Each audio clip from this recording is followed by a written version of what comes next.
प्रश्न 1, बड़ी दशमलव भिन्न में से छोटी दशमलव भिन्न को घटाइए। प्रश्न 1 का ए 4.21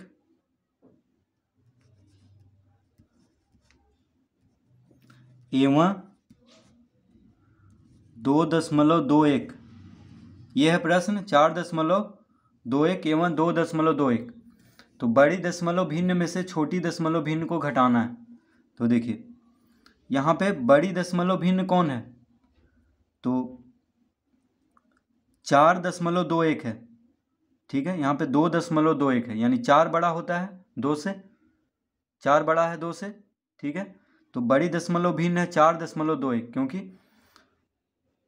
दशमलव के बायां तरफ 4 है और यहाँ पे दशमलव के बायां तरफ 2 है, तो 4 बड़ा है, यानी 4.21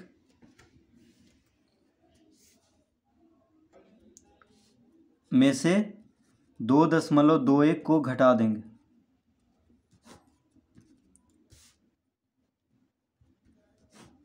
एक में से 1 गया 0, 2 में से 2 गया 0, 4 में से 2 गया 2, यानी कितना आ गया उत्तर इसका 2.00। यानी इसका उत्तर लिख सकते हैं 2.00 को हम लिख सकते हैं सिर्फ 2, क्योंकि दशमलव के बाद 0 का कोई मतलब नहीं है, तो बस 2 लिख सकते हैं इसका उत्तर। अब प्रश्न बी 1.23 एवं 2.12 1.23 एवं 2.12। तो ये दोनों में कौन बड़ा है, तो देखिए दशमलव के बायां तरफ वाला संख्या को देखेंगे सबसे पहले। तो दशमलव के बायां तरफ 2 है, यहाँ पे दशमलव के बायां तरफ 1 है, तो 2 बड़ा होता है 1 से, यानी 2.12 बड़ा होगा। 2.12 बड़ा है किससे, 1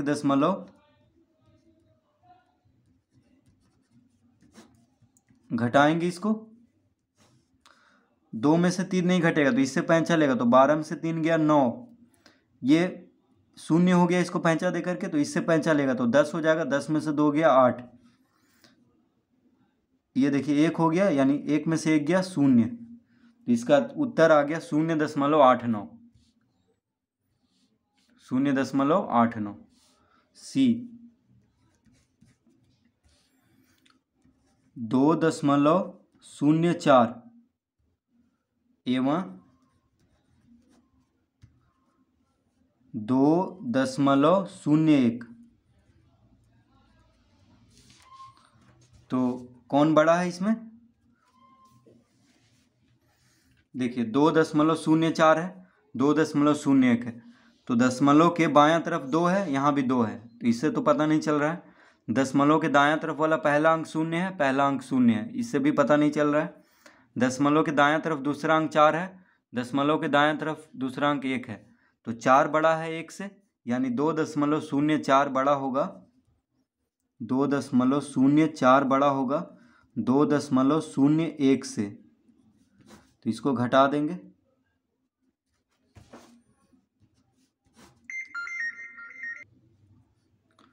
तो 4 में से 1 गया 3,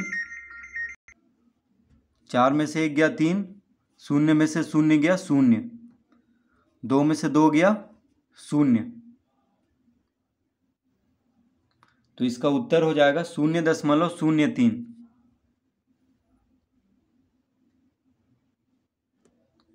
डी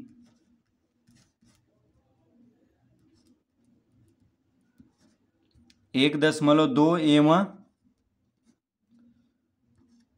1.002।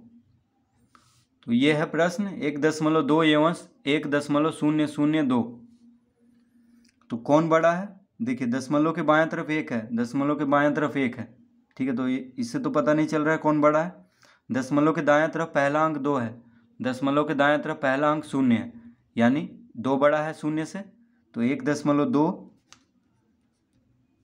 बड़ा है किससे, 1.002 से, तो 1.002 घटा देंगे इस तरह से।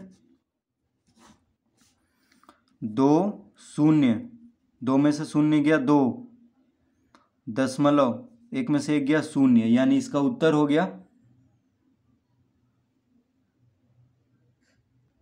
माफ कीजिएगा, इसको देखिए घटाना है, ठीक है। तो 1.2 बड़ा है 1.002 से, तो जब भी घटाना हो तो यहाँ पे देखिए शून्य दे देंगे, यानी जितना अंक है दशमलव के बाद उतना ही अंक इसको भी बना लेंगे शून्य दे करके, क्योंकि दशमलव के बाद कितना भी शून्य दे कोई फर्क नहीं पड़ रहा है।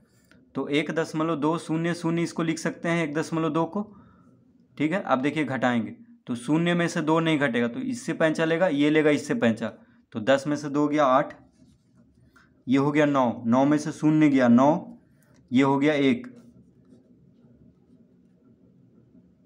1 में से 1 गया 0, यानी 0.198, इसका उत्तर होगा 0.198। तो घटाना हो तो क्या करेंगे, ऊपर में यानी ऊपर वाला अंक में 0 दे करके बराबर अंक कर लेंगे, तभी घटाएंगे। ई 2.45 एवं 2.456, 2.45 एवं 2.456।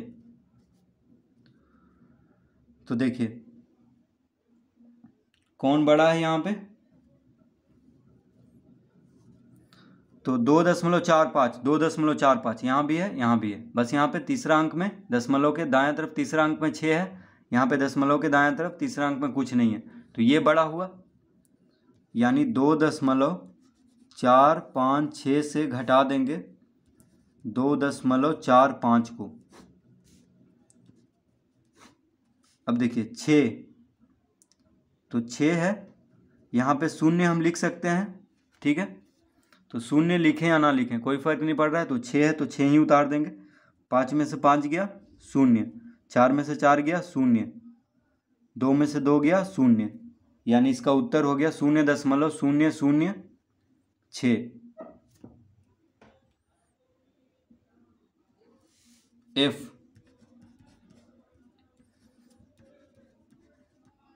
2 एवं 1.5, तो देखिए 2 और 1.5 कौन बड़ा है, 2 बड़ा है, ये हुआ 1.5, यहाँ पे सिर्फ 2 है, तो 2 बड़ा हुआ, यानी 2 में से 1.5 को घटा देंगे।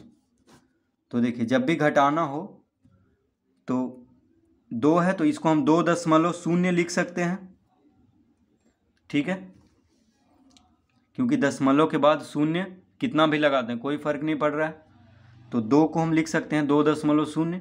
अब देखिए 0 में से 5 नहीं घटेगा तो इससे पैंचा लेगा, तो 10 में से 5 गया 5, ये 1 हो गया, 1 में से 1 गया 0, यानी इसका उत्तर होगा 0.5। प्रश्न 2 हल करें।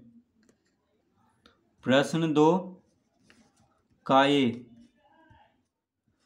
1.23 माइनस 0.23, 1.23 माइनस 0.23 है, ठीक है। तो इसको देखिए घटाना है, तो 1.23 0.23 इस तरह लिख लेंगे, घटाव का चिन्ह देंगे, 3 में से 3 गया 0, 2 में से 2 गया 0, 1 में से 0 गया 1, यानी इसका उत्तर होगा 1.00। तो 1.00 को हम सिर्फ 1 लिख सकते हैं, क्योंकि दशमलव के बाद 0 का कोई मतलब नहीं है, लिखें या ना लिखें कोई फर्क नहीं पड़ रहा है, तो 1.00 को क्या लिख सकते हैं 1।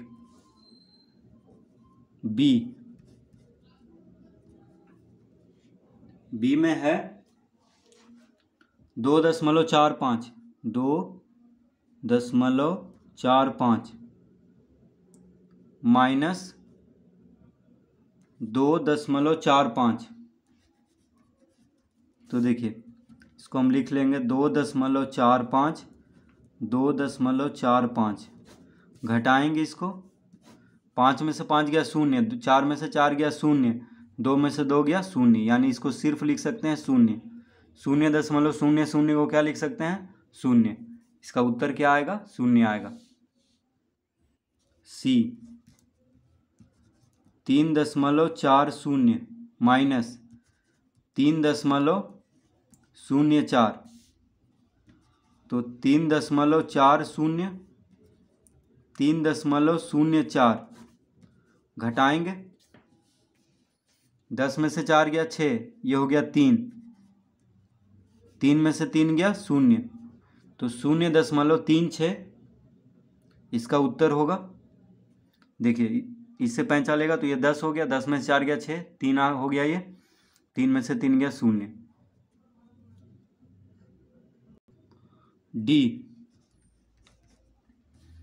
डी में है 2.004 माइनस 1.999, तो 2.004 में से 1.999 को घटाएंगे,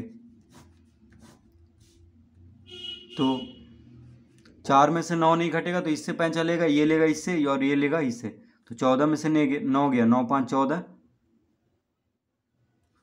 ये हो गया 9, 9 में से 9 गया शून्य,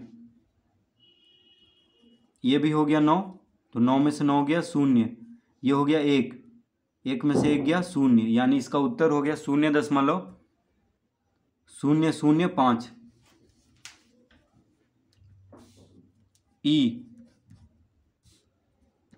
4 माइनस 1.6, तो 4 में से घटाना है किसको? तो 1.6 को घटाना है। तो देखिए 4 है तो इसको हम लिख सकते हैं 4.0, ठीक है, 4 को हम 4.0 लिख सकते हैं, तो 0 में से 6 नहीं घटेगा तो इससे 5 चलेगा, यानी 10 में से 6 गया 4, ठीक है। तो ऊपर वाला अंक में दशमलव के बाद शून्य लगाना जरूरी है, क्योंकि बराबर करने के लिए, तभी देखिए घटाएंगे, तभी इसको घटाना है। तो 10 में से 6 गया 4, ये हो गया 3 पैंचा दे करके, तो 3 में से 1 गया 2, यानी इसका उत्तर हो गया 2.4।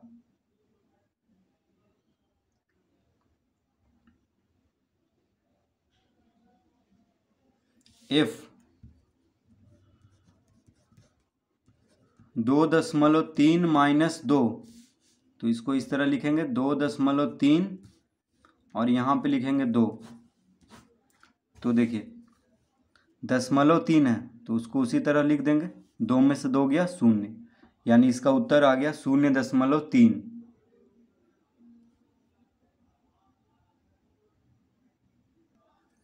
प्रश्न 3, शालिनी की उम्र 12.5 वर्ष है, अकबर की उम्र 10.25 वर्ष है, दोनों में से कौन छोटी उम्र का है और कितना? तो प्रश्न 3 कह रहा है शालिनी की उम्र 12.5 वर्ष है, ठीक है, अकबर की उम्र 10.25 वर्ष है, तो कौन छोटा है यहाँ पे? अकबर छोटा है, ठीक है। तो देखिए जो बड़ा है, कौन बड़ा है यहाँ पे? 12.5 किसका है? शालिनी का उम्र। अकबर का है 10.25। तो देखिए 12 दशमलव के बायां तरफ 12 है, दशमलव के बायां तरफ 10 है, तो 12.5 वाला बड़ा है, यानी शालिनी की उम्र बड़ा है अकबर से। तो घटाएंगे तभी पता चलेगा कि कितना छोटा है, कौन? अकबर। तो 5 को 5 ही लिख देंगे, 5 में से 2 गया 3, देखिए 5 में से 2 गया, देखिए फिर से इसको 12.5, ठीक है, यहाँ पे दशमलव के दाएं तरफ एक ही अंक है और यहाँ पे दशमलव के दाएं तरफ 2 अंक है, तो इसको भी 2 अंक बना लेंगे एक शून्य दे करके, क्योंकि दशमलव के बाद, तो दशमलव के बाद यहाँ पे शून्य दे देंगे, ठीक है। अब देखिए बराबर हो गया है, दशमलव के दाएं तरफ यहाँ भी 2 अंक, यहाँ भी 2 अंक। अब 10 में से शून्य में से 5 नहीं घटेगा, तो 10 में से 5 गया 5, ये हो गया 4, 4 में से 2 गया 2, ठीक है, 2 में से शून्य गया 2, 2 में से 2 गया, 2 में से 0 गया 2, 1 में से 1 गया 0, यानी कितना आ जाएगा 2.25। तो हम लिखेंगे यहाँ पे, पूछ रहा है दोनों में से कौन छोटी उम्र का है, तो हम लिखेंगे अकबर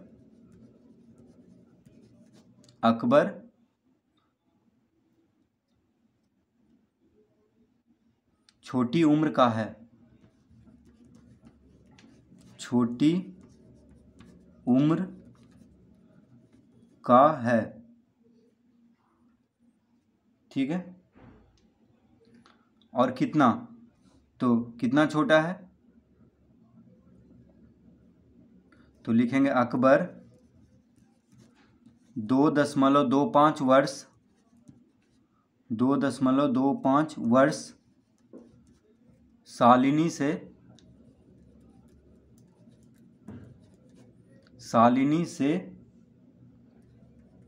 छोटा है।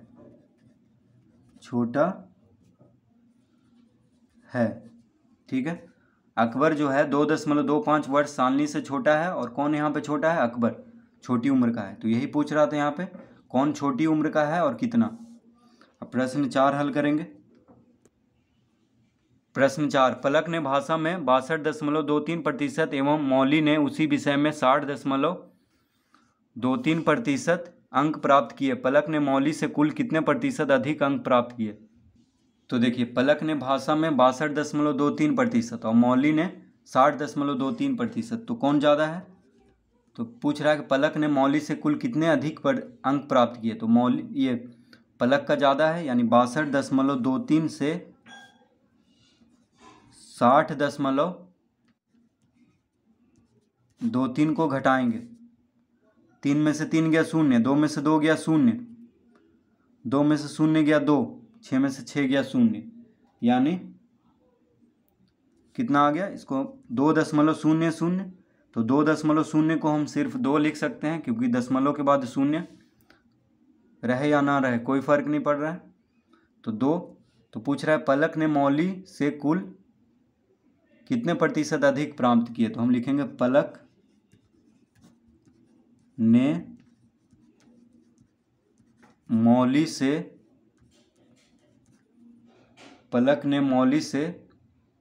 2% अधिक अंक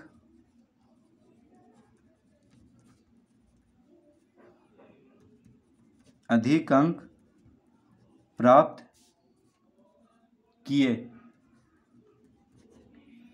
ठीक है, इसका उत्तर आएगा 2%।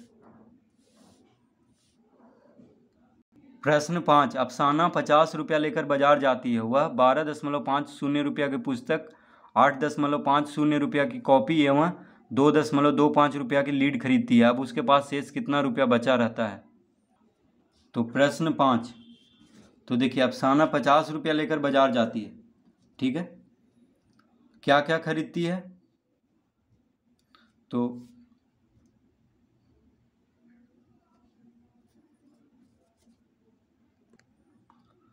यहाँ पे खरीदती है पुस्तक कितना, 12.50 रुपया का।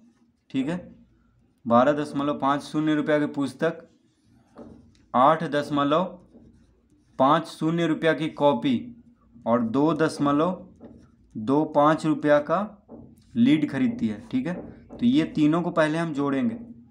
कौन कौन जोड़ेंगे, यानी पुस्तक खरीद रही है 12.50 रुपया, कॉपी खरीद रही है 8.50 रुपया और लीड खरीद रही है 2.25 रुपया। तो ये तीनों को जोड़ेंगे, तो 5 5 5 10 2 12, हाथ में रहा 1, 2 2 4 1 5, 8 5 13, हाथ में रहा 1 1 1 2, यानी 23.25 उसको लग रहा है सब चीज़ खरीदने में, कॉपी पुस्तक और लीड। अब पूछ रहे हैं यहाँ पे कि शेष कितना रुपया बचा। तो कितना ले गई थी बाजार ले गई थी 50 रुपया, कितना का खरीद ली, 23.25 रुपया का उसने खरीद ली। तो घटा देंगे कुल रुपया में से। ठीक है, 50 रुपया ले गई थी, 23 रुपया खर्च कर दी, 23.25। तो देखिए, यहाँ पे दशमलव के बाद 2 अंक है, तो यहाँ भी दशमलव के बाद 2 अंक बना देंगे 0 0 दे करके, कोई फर्क नहीं पड़ रहा है, यानी 50 को हम 50.00 लिख सकते हैं। अब घटाएंगे, तो शून्य में से 5 नहीं घटेगा तो इससे पैंचा जाएगा। 10 में से 5 गया 5, ये हो गया 9, 9 में से 2 गया 7, ये भी हो गया 9, 9 में से 3 गया 6, ये हो गया 4, 4 में से 2 गया 2, यानी उसके पास कितना बचा 26.75 रुपया। तो लिखेंगे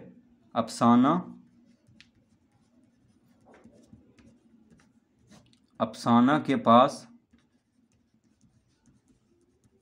शेष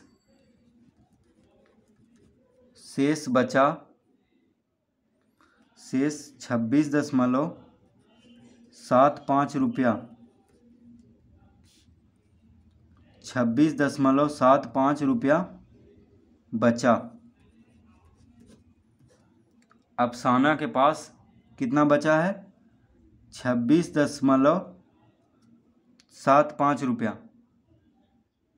ठीक है, तो पहले तीनों को जोड़ेंगे, यानी पुस्तक, कॉपी और लीड का जो भी लगा है उसको जोड़ देंगे। फिर 50 में से, यानी कुल 50 रुपया लेके जाती है तो 50 में से घटा देंगे तो कितना बच गया 26 रुपया 75 पैसा अभी भी उसके पास बच रहा है। तो इस तरह से इसको हल करेंगे।